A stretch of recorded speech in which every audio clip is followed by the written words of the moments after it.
Good day and welcome back to another DBZ Dokkan Battle video. In this video we are going to be taking a look at how you can complete the full power battle versus Goku GT to get your hands on some Z Awakening power for Android Super 17. Now this is the free to play Super 17, so a lot of people obviously will want his Z power, mainly to help take on his challenge stage, but yeah, there's a whole bunch of benefits. Obviously there are 4 effective categories that you need to make teams for: Saga from the movies, GT, Extreme and Purple, and event exclusive. There are also battle boost characters, so characters that will have increased damage when you take on the stage. And yeah, in general, obviously, there are some tips and tricks to taking on the content, but I'll talk about that a little bit more during the actual fight. Now, something that's obviously super important for everyone is going to be selecting your team. So full power battle has 3 difficulties. It's got normal, hard, and then scream difficulty. And generally speaking, you should nowadays be able to complete the normal difficulty. Back when it first started, it was like nigh on impossible to beat the normal difficulty if you did not have the boosted characters. They have changed it so it is a little bit more accessible, but this, honestly is still a pretty fun. I think the game mode's gotten a lot better. I think it's a pretty fun game mode now, at least one that I can enjoy. And I usually do the normal and the hard difficulty. I don't really take on the scream difficulty, although I do sometimes give it a try. Now, it's important to build your teams around the category, but it's also very important that you give the highest power boost you can, and also it's super important that you use battle bonus characters. Battle bonus characters most times will be far more important to your actual attempt than just having the strongest characters out there. For example, having like a 4-star Pan, well, maybe not Pan because she needs to be Zenkai, but having a 4-star, Super 17 Purple Extreme who's got a big battle bonus and taking a 7-star of another unit may not be the best idea, just because he gets quite a sizable increase from obviously taking on the event, as with his battle bonus. So yeah, in general, it's best to focus on battle bonus characters first, and then to possibly look at picking up some other characters as well. Personally speaking, I quite like these categories. I think these categories are pretty fair for this event. We do have a decent amount of event exclusive units that fill a lot of the kind of slots. So I think overall it's pretty fair. The Goku you're fighting is green type, so obviously you do also want to try and favor purple if you want to have the biggest boost possible. And yeah, the only other thing really is to make sure that all your supports are level boosted and soul boosted. That will increase the power that they give. Also try and select appropriate comrades from your friends or your guild.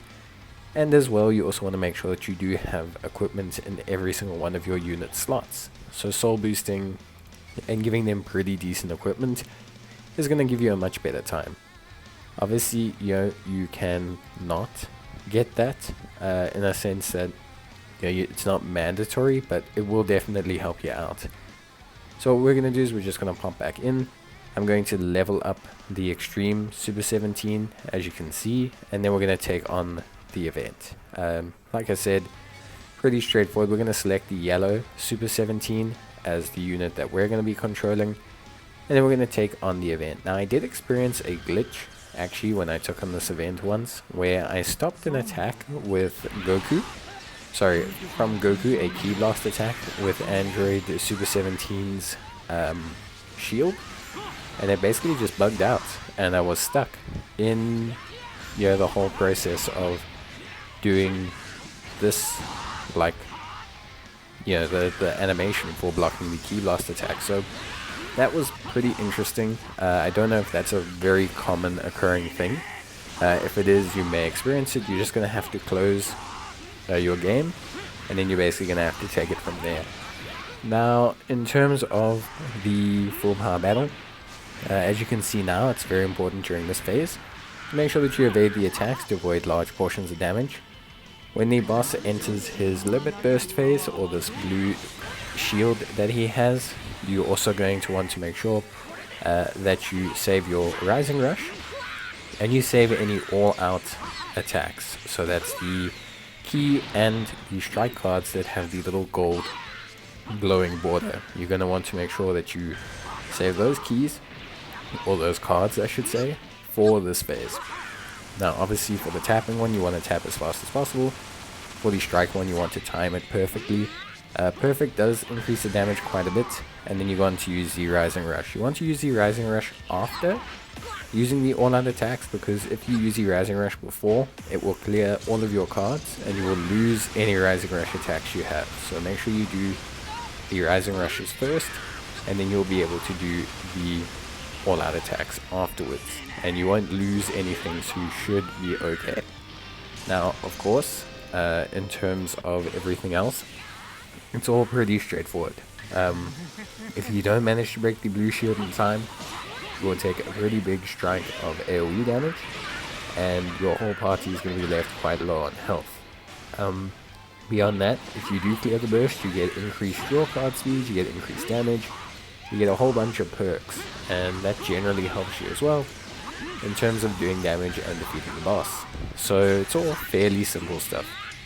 And yeah, basically here you want to time the attack properly, and then you should be relatively good to go. Again, you know, it's all pretty simple stuff. It's all not too bad. You should be used to it by now, unless you are obviously brand new to the premise of full power battles. So yeah, that's pretty much it. You're going to see me finish them off here. I do use my all-out attacks, but that's just because I kind of knew that I was basically going to finish everything off. So I wasn't too concerned essentially with, you know, saving them for the second round. But ideally, if you're not looking like you're going to win, you do want to save the all-out attacks and the Rising Rush, and then that should hopefully set you up to, you know, at least take out the second limit burst or the second shield. But yeah, generally that's it.